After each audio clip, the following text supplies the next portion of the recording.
New videos every day.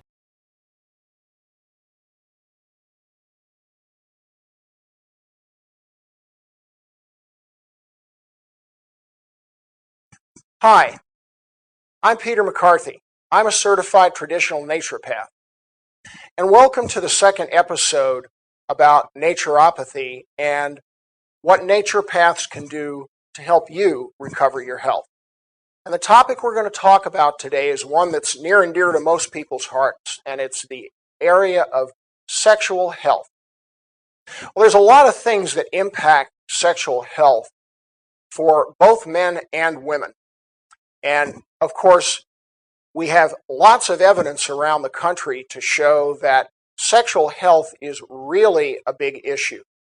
All you have to do is take a look at the market for example, in the male arena, erectile dysfunction drugs, to know that it's on the minds of lots of people. Millions of people take these drugs, both men and women, and of course women have their own brand of these kinds of drugs, because they want to enjoy a more meaningful and a more healthful sexual experience. But just like everything in the medical model, these drugs really cover up the symptoms, the underlying causes of someone's sexual problems. And so they really don't go to the root of being able to turn these around in a meaningful, lasting way. And of course, as we all know, any of those drugs also have significant side effects. For example, any of the erectile dysfunction drugs are usually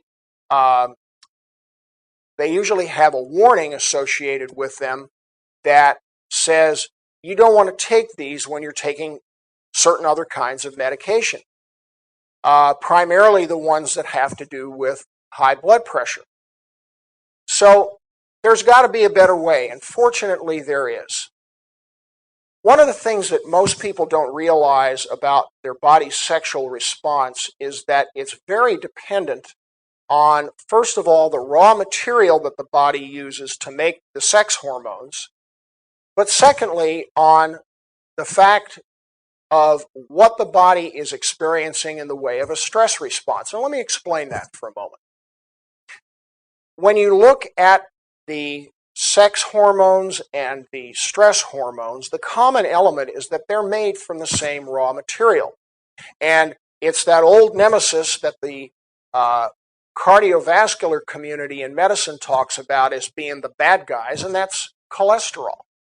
Well, cholesterol is the raw material for what they call steroid-based hormones. And there are several different kinds. On the stress management side, the adrenals produce the steroid-based hormones of cortisol, otherwise known as corticosteroid, and DHEA. And these are key hormones that help the body better deal with and manage stress. But at the same time, they also produce the sex hormones: estrogen, testosterone, and progesterone.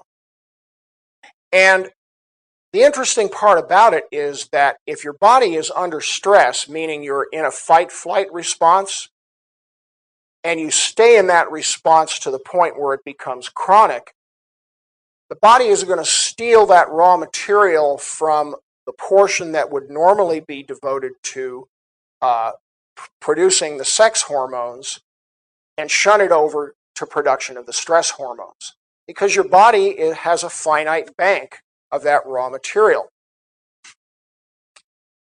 The other thing that impacts someone's sexual health is, of course, what they take into their body. And there's some key nutrients that the body needs in order to be able to synthesize more of those sex hormones in the appropriate amounts.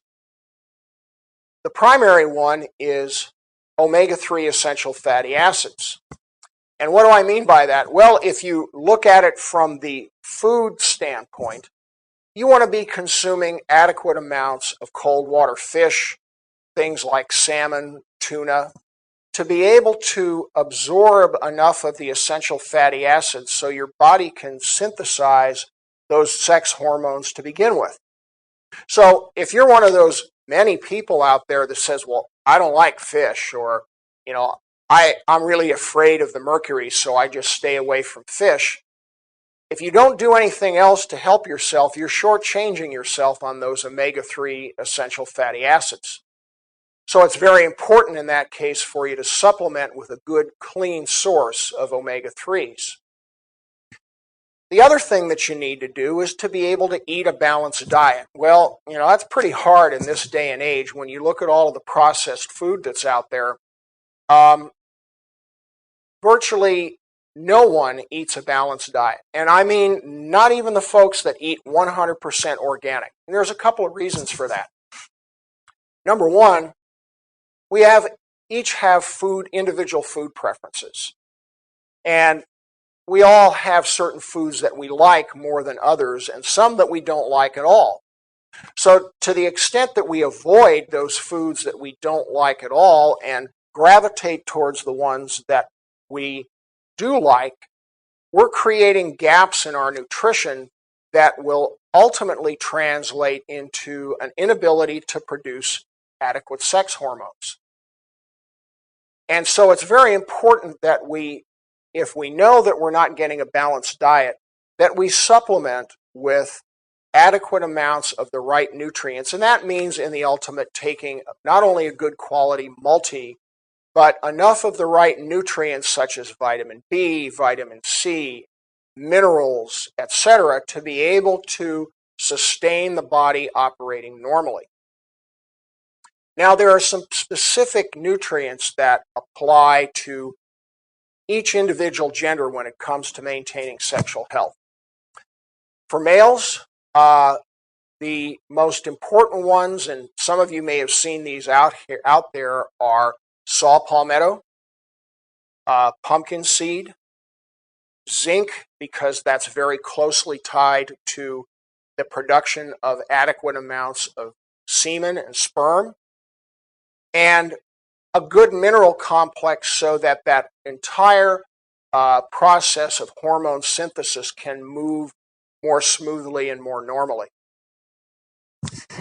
From the female side, you want to also not only do those, because females produce the same hormones that males do, just in different ratios, but you also want to be able to focus in on the integrity and health of your uterus, your ovaries, etc. So in addition to all of those other gender-neutral nutrients that we talked about earlier, and I don't mean saw palmetto, etc., but the minerals, the vitamins, etc., you also want to be able to supplement with a very good and powerful tonic for the female uterus in terms of being able to maintain normal menstrual periods. And that's red raspberry root.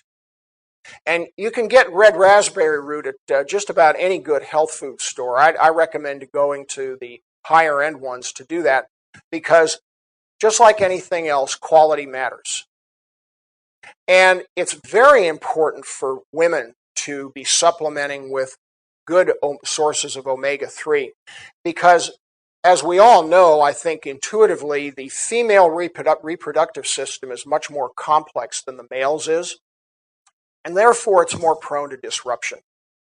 So if you can follow some of these simple, basic guidelines and use the right kind of supplementation, I think you're going to find that it's going to be much, much easier for you to maintain good sexual health long term.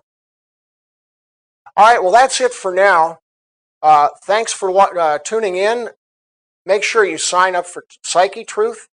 We welcome your comments and suggestions, and we'll see you next time. If you liked this video, we have hundreds of more alternative videos ranging from sexual health to psychology to mind control. So if you liked it, go ahead and click on me to enter the Psychetruth channel.